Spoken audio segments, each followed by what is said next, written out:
आर्मीच्या वतीनं ऑफिशियली आज पहिलाच उपक्रम आपण विटे शहरामध्ये पूर्ण केला. रणजित पाटील आणि त्यांच्या सगळ्या सहकाऱ्यांच्या वतीनं विटा शहराच्या नवीन यात्रा कमिटीच्या वतीनं जवळपास 4 वर्ष वयाची मोठी झाडं, पिंपळ, वड, लिंब या आपल्या भारतीय हवामानामध्ये टिकणारी मोठी झाडं त्यांनी दिली. त्यांचं ट्री आर्मीच्या वतीनं मनापासून तुमचे आभार व्यक्त करतो.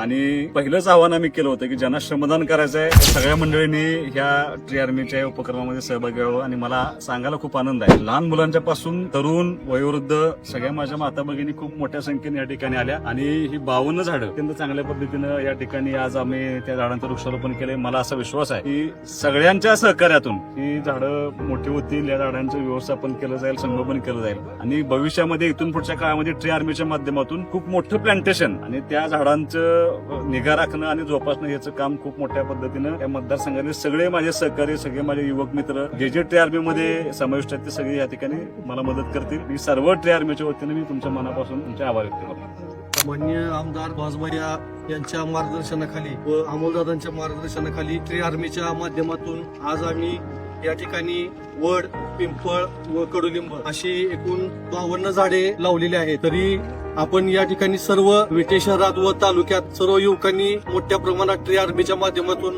झाडे लावावीत व या वातावरणात ऑक्सिजन निर्मिती व गारवा व्यवस्थित राहावं यासाठी सर्वांनी प्रयत्न करावेत. ट्री आर्मीच्या माध्यमातून आम्ही आमदार सुहासभाई बाबर यांनी जी मोहीम सुरुवात केली त्या मोहिमेत आम्ही सहभागी आहोत. तुम्ही सहभागी व्हा.